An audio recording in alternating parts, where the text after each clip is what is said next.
have a mic for you, so we would like for everybody to use the mic. What kind of questions do you have? What kind of issues are coming up for you as we have moved through the evening? What are some of your experiences? I just wanted to say, just having the topic on your mind reveals a lot to you. I did something this week that was sexist. And wow, I was shocked at myself that I did that. But since we're talking about sexism and everything, I thought, I really noticed it. And I was at work, I told my friend Afaf, I did something really sexist, and I told her what it was. So I think it just to say, like, to have the awareness of the topic, then you'll notice yourself. I think it's useful. Good point, and I think right at the end, the woman who was speaking said, if it happens, wherever it happens, make a note of it, say something, have a discussion about it, and make it that teachable moment, right, in real time. Yeah, great. So I just want to say thank you to the panelists. I enjoyed all of what you had to say, and I enjoy the uniqueness of each of you. I'm curious, and I'd like to hear from all the panelists, what is one thing that each of you are doing in our community to shift this specifically? Is there one thing that you're doing that maybe could also go out as an example of something specific? I'd like to start and say I became a coach a lot. I think the basic reason was to make changes. I read a wonderful poet by the name of White, I'm trying to remember his first name, David White, who said, it was actually a book, not a poem, let's put the soul back into corporate America. And because I had a lot of years in business, I became a business coach, but my focus is first of all on empowerment and to even up the power structure within a company. Usually it was mom and papa companies I started with, between the man and the woman, or between two partners. And quite often it was the woman that had the power and not the man. It was the woman that was louder and the man wanting to make peace. And I wanted to say what came to me as we came back from break is when I started my own company, the one that said some very wise things to me was an elderly gentleman who came in with his checkbook and he said, I want to invest in your company because I know that being a woman with your experience, you have to be better than the men. And he brought his relatives. I had his aunt and his cousins, and that's how I got started in the syndication. It was pretty special. What I do, and frankly, I would really like to do more, and I'm looking to see how else I can do that. I lead a group the first and third Fridays of every month.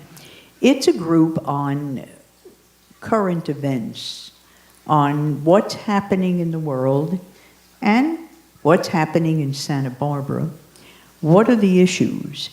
And I particularly chair the group because when we get on issues, when we do the current events and we talk about what's happening in the White House and all of these things, I could see, there's a lot of this sexism coming up that I feel it's really incumbent upon me just to be able to sit as a leader, as a woman, we have men and women in the group, all walks of life, to be able to say, I think we can discuss this without getting into real sexist or racist issues, or if we do, that I can provide a safe vessel where we can talk about it knowing that you're safe here. I think if I can say anything, it's that I give safety to some of the opinions that people have, which sometimes are very shocking. And I think to myself, these are intelligent, educated people. This is 2017. And how really important how we grow up. and how a lot of what we learned in childhood embeds itself in who we are today. And so I think if there's anything I would say as a woman, that I provide the safety for both men and women to be able to express who they are and get this out in the open and maybe hopefully change some attitudes and some behaviors. A stealth agenda of all psychotherapy is to help people develop. And developmentalists have shown that as people develop, you see development of people in them becoming more compassionate and having deeper consciousness. And so I've dedicated my life to that, to the evolution of consciousness.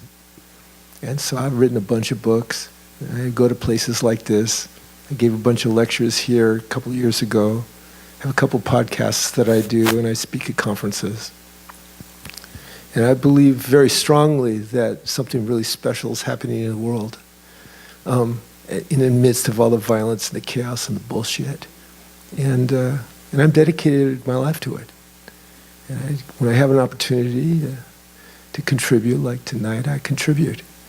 And I encourage everybody else to. And as a therapist, it's just one person at a time. Help people wake up. You know, when you wake up, you don't wake up to be more of a bigot or a racist or a sexist. You wake up to be a better person. And that's my job. And it's my mission. And that's what I do. If I can just add one thing, I think certainly as an older woman, what I try to tell younger women coming into the workplace today, you can be who you are. You don't have to be strident. You know, you don't have to be aggressive. You don't have to have the demeanor that rather than getting your point across, you are really turning people off. That's not necessary. There's a very fine line between assertive and aggressive. Where I tend to worry, some women, younger women that I see at some conferences I still go to are there's such a sharp, hard edge. I don't think that's necessary.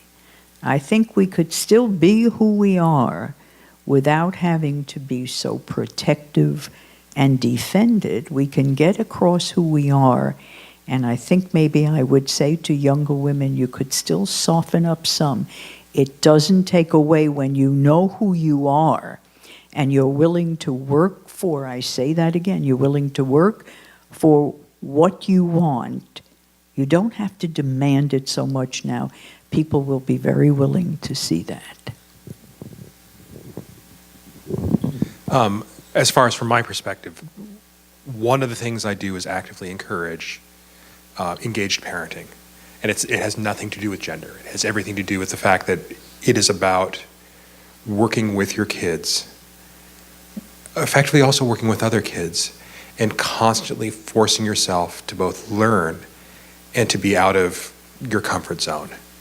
One of the things I firmly believe about life is if you're not comfortable with what you're doing, you're pushing yourself, you're pushing that envelope, you're walking on that wall that you could fall off of. And I'm sure I'm going to fall off at some point when it comes to parenting. But I think that's important. And for instance, to other dads, because there are not as many engaged dads as there are engaged mothers. By at least being firm about why I think it's important and being out there and never being ashamed of the fact that, well, I'm not currently employed by somebody that is paying me, but I am employed by my family to help give care, and not being abashed by that, regardless of what heckling occurs, that I at least set the tone that I should be respected. And I think that translates. I think by doing that, that encourages them to not do that to somebody else, as well as perhaps take up the mantle and they themselves become more engaged. I'd just like to add for myself, doing the kind of work that I do,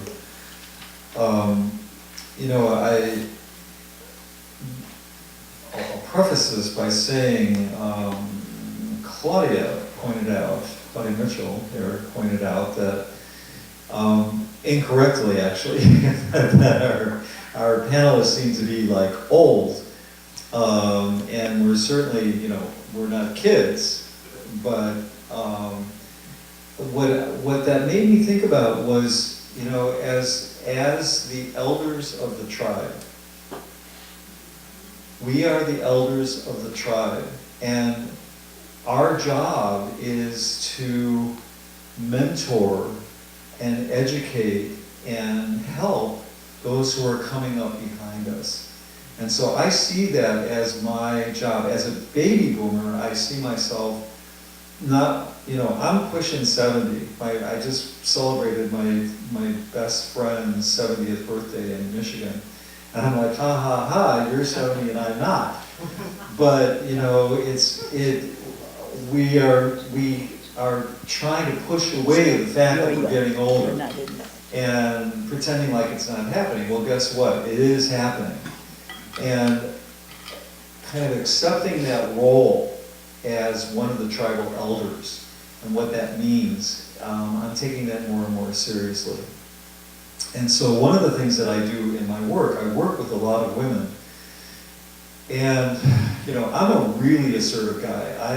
I think I took my very first assertiveness training class from this guy right here, way back in the, what was the name of that place? The Human Relations Center? Yeah. So I've been practicing this for a long time. I'm still learning, still practicing, but trying to get women to be assertive is really not as easy as it sounds. And even in an environment where it's mostly women have a lot of trouble with it. So one of the things that I've been doing a lot of more recently is trying to get women to stand up for themselves, say what you need to say. Be respectful, be compassionate, and speak your truth. Speak what it is that you need to say. And it's not easy, especially younger women. Younger women are surprisingly having a lot of trouble with this. So that's kind of one of the things that I'm doing. I wanted to say, because I'm a yoga teacher here in Santa Barbara, and I think for ages, well, it's interesting, yoga started out just being for men, and then it became, popular with women, and so I've experienced a lot of, sexism with being a male yoga teacher, because, like, if I was to go up to approach a woman, she might, I could see the hesitancy in her, and me correcting her on her body, because she probably thinks, well, he doesn't know my body, and because he's not a woman.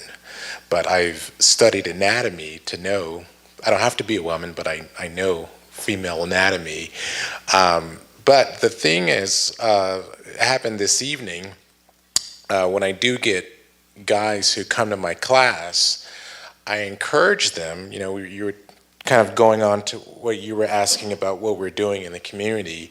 One of the things that I do encourage my male students, and it's always funny to see their expression on their face, is when I say to them, just feel your body, let go.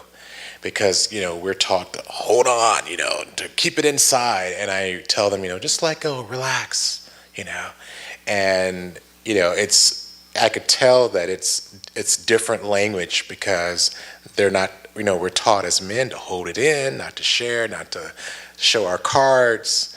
And so one of the things I do with my male students is just say, let go, feel your body, it's a body, and so, yeah, that's all I want to say. So thank you.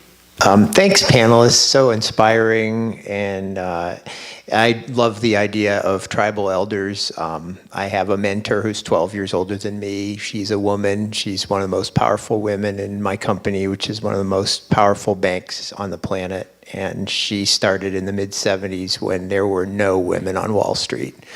And I really honor your paths. And so the little thing I'm doing is trying to emphasize diversity. I manage a team, and we have 8 that report to me, and one of them I was able to hire this past year, and she was a young woman. And I was so proud. She beat out about 8 or 9 guys who were 10 years older than her on her merits. And I want to do more of those. And our company is one of the few, I just heard this week, that has 50% of our senior executive management at JP Morgan Chase is women, which is maybe the first time ever in a corporate bank boardroom. So I'm proud of that. I'm openly gay in the company, and we encourage diversity, but it's still very much a white men environment in the finance industry. So I guess for me, I want to turn it into a question to the tribal elders. Any of you that want to share advice on, if you were a hiring manager at this time in the corporate world, what would you counsel me to do? And how can I do my job better as someone who's pro-diversity? Okay, we got 12 minutes to answer that one. What I'm just going to mention, and I'm the one that kind of put these videos together, so I had access to a ton of information. But one of the things that Soraya, I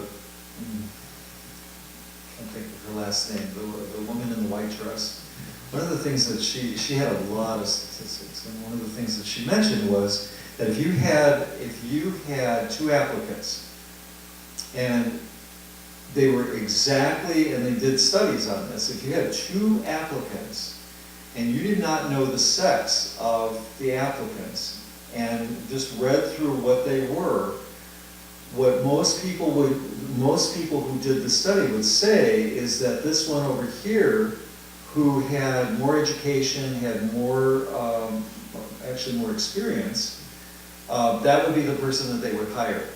Once they found out that, as opposed to the other person, once they found out that applicant was a woman, they picked the less qualified person, the man. And so, with that in mind, just remember, I think, that this bias, and they call it implicit bias, there's a whole bunch of research that's been done around this, but just remember that there is this bias going on. And the more that you can confront that, and in situations where you are doing interviews or reviewing applications, just remember that bias is operating, and bust it whenever you can. Call it, pull the covers and stop that, because it continues to happen, and it's happening underground. So the more you make that implicit thing explicit, the more benefit that we will all experience. So that would be my thought. Anybody else have a thought about that? Sounds like you're doing a good job. Before I became the stay-at-home parent, I did hiring, and I managed a large number of volunteers, which all were effectively staff. One of the things I would say is move as far away from a rubric as possible. That when you start looking at all of your people that walk in the door strictly as numbers, do they meet this number, do they meet this number, do they meet this number, you're going to miss stuff that is not on your rubric that will make them a stronger player. This is one of those things that the nonprofit world tends to be a little better at, but not great. And the other thing is, you have to, if you want diversity, you have to seek it actively. And that means to acknowledge it is not there, and that is uncomfortable. And that means looking at, when you advertise for a job, advertising in areas that people who are not, or let's say are your target, are going to see it. So if you're going to want more diversity in ethnicity, you need to hit publications that are going to do that. If you are looking for people that are more outwardly, how should I say it, have physical limitations, then you have to actively look for places of where to find them. And that may mean engaging, hiring people. It isn't a question of, I'm wanting to filter people out, but instead, how do I increase that net to catch them? The nonprofit I worked for was very good at hitting 65 and older. very, very good at hitting well-educated, but by doing that, it intrinsically meant we had a lot of mostly very relatively wealthy volunteers, and they weren't necessarily always the best. And so we had to cast our net very wide. And we used a lot of different things to do that, but it was really hard for the organization to look at itself and say, if we want diversity, we have to acknowledge it.